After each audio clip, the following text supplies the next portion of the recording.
Bill O'Reilly is here to give us his take on the impeachment. Really looking forward to it. He studied it last night. He watched it all day yesterday. What did you walk away with on the impeachment hearings, Bill O'Reilly? Well, first we have to talk about the defamation of you describing me as old. Ancient? Yeah, my attorney Swifty Yeah. on the line. Yeah. No, I thought you were talking about Whoopi Goldberg there for a moment. You mentioned my name. Yeah. All right, so I watched the impeachment hearings, and I watched it as an American. I want everybody to know that, not as a pro-Trump or anti-Trump pundit. Mm-hmm. Just as an American citizen who loves his country and wants the best for it. So one word sums up what I saw, and that is fiasco. It was a fiasco. And the reason is that still, after all of the verbiage, all of the bloviating, I still don't know what the crime is or the high misdemeanor. I don't know what it is. Well, they were clearly yesterday walking all around it, but they were building the case, I think, yesterday, that it's bribery. But you start in any kind of a judicial hearing, you start with the offense. Right. So here's the offense, and we're going to prove it. And then the defense attorney goes, you're not going to prove it. He didn't do it. But here, I got a guy with a bow tie. I thought he was one of the ex-Mouseketeers that I remember watching when he was a kid. I try to trace that back. Right, yeah. Who actually said nothing. I don't remember one word the man said. Then I have an ambassador, William Taylor, who was very credible. All right, he read the longest statement in the world, longer than William Henry Harrison's inaugural address that got him killed. Right. All right, it was longer than that. Yeah. And then I said, well, maybe Taylor, let me listen to this guy. And here's where Taylor lost all credibility. Are you ready? Mm-hmm. So after he goes through the litany of, well, I was told, and this person told me, and then I heard, and then it might have been, after he goes through all of that, never he saw or he did it, no, never that, all hearsay. Then the Republican says to him, are you aware that there is a Justice Department investigation into possible corruption involving Ukraine in the 2016 election? Are you aware of that? And you know what he said? Can you repeat the question? He heard the question. All right? He heard it.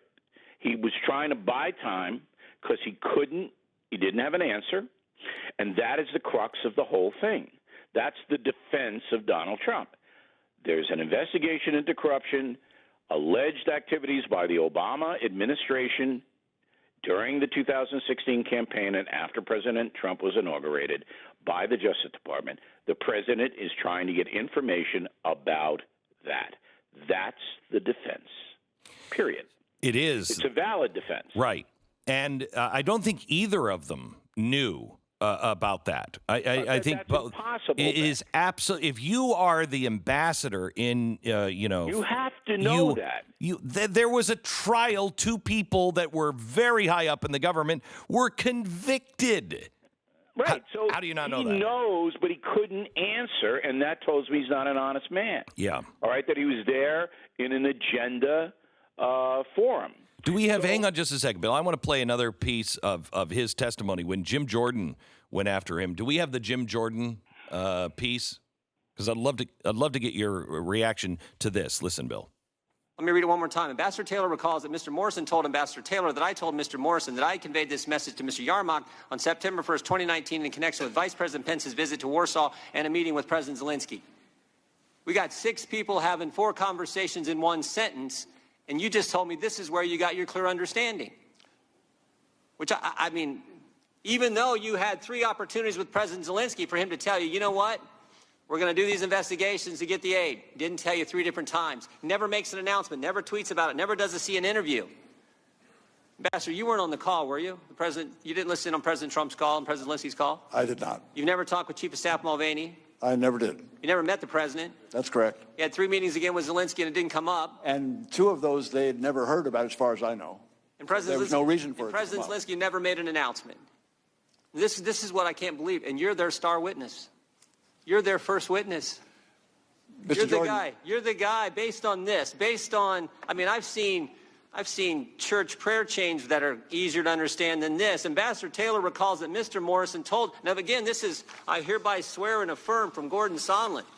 Ambassador Taylor recalls that Mr. Morrison told Ambassador Taylor that I told Mr. Morrison that I conveyed this message to Mr. Yarmouk on September 1st, 20. This all happens, by the way.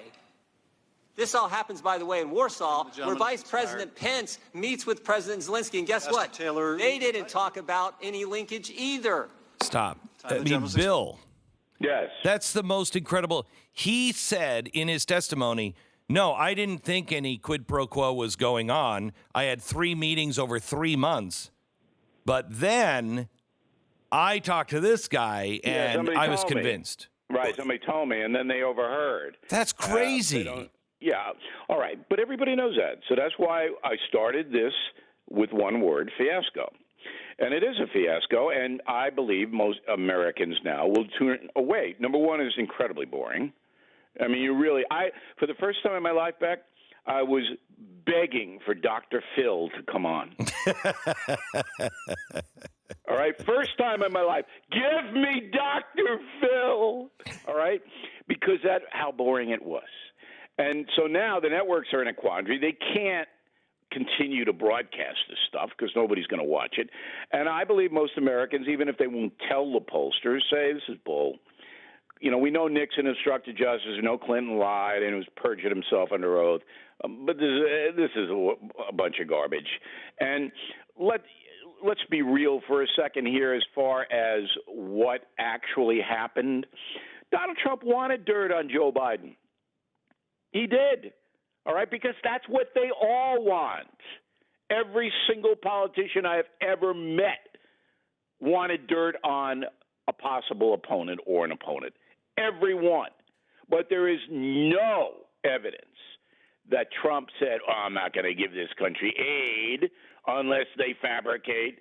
No. He asked them to do him a favor and cooperate with the investigation and look into certain matters. Any president would do that. If this is now the standard, every single president, as I said on BillO'Reilly.com last night, every president going forward, if his or her party does not control the House, will be impeached. You'll find something, all right, and then you'll impeach. So the whole system's collapsing before our eyes, aided and abetted by the media, because they are the drivers behind this. If the media had been skeptical of it and criticized the Democrats for doing it, Pelosi never would have done it. Agree. So how does this end, Bill? It ends quickly. Old Mitch McConnell, I call him Wile E. Coyote. I call him a turtle. He's a wily turtle. And he already knows what he's going to do. He already has it. So he said last night to the press, well, you know, we're going to have to, if they refer to us, we'll have to, you know, do it. It'll be like a day. I think that's a huge mistake. And then they'll find some procedural thing. Huge mistake.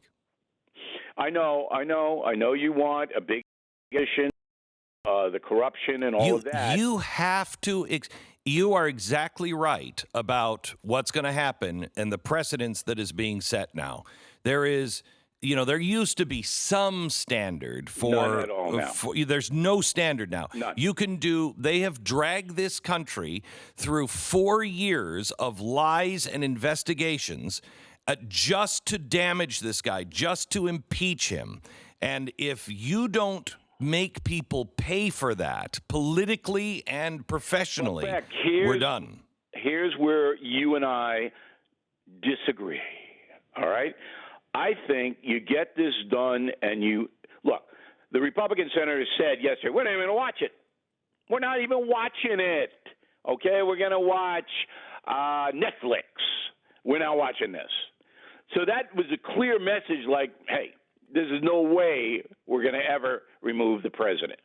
So get rid of it, and then Trump campaigns and wins again, and that is your revenge. That is the worst thing that could happen to the Democrats and the media would be Trump getting reelected. Don't you agree with that? Yeah, in the short term, but in the long term, Beck, there's no long term in America anymore. People's concentration spans of 30 seconds. They're already tired of this. Even if the Senate uncovers all of this stuff, they're not going to pay attention, Beck. It is. That's not true. I don't believe that's true. It's maybe that no 30%. No one in the media looks at the American people as anything other than a bunch of mindless boobs. And so what they do is they churn out. Hang on. They churn out programming for mindless boobs, and you don't know, the chicken or the egg, which is it? If you treat the American people with respect and say, this is important, here's how, and you know how to craft a story, Americans will pay attention. They just don't believe anything that they're seeing in the media. They don't believe them. They don't believe any of it. So why watch it? I disagree on that. I think if the Senate had a 2-month trial on this, that most Americans would not participate. Oh, you don't need a 2-month. You don't need a 2-month trial. You could do it in 2 weeks and shut it down. You just call the whistleblower.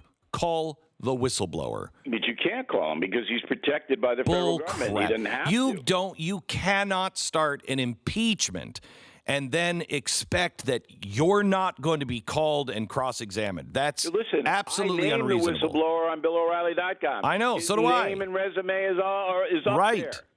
Because I agree with you, the American people need to know what a sham this is. Exactly right. And who his lawyer is. And it's the same thing that happened to Kavanaugh. Same playbook right down the line. Right. Everything's the same. And what happened? And when Blasey Ford actually got in front of the American people and were asked reasonable questions with respect, it all fell apart. It all fell apart. That's correct. But this isn't even at that level. It's already fallen apart, Beck.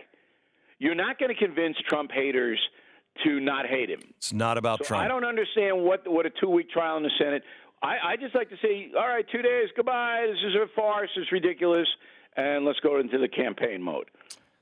That's what I'd like to see. I think that'd be most effective for the country. I'm going to say. And let the chips fall.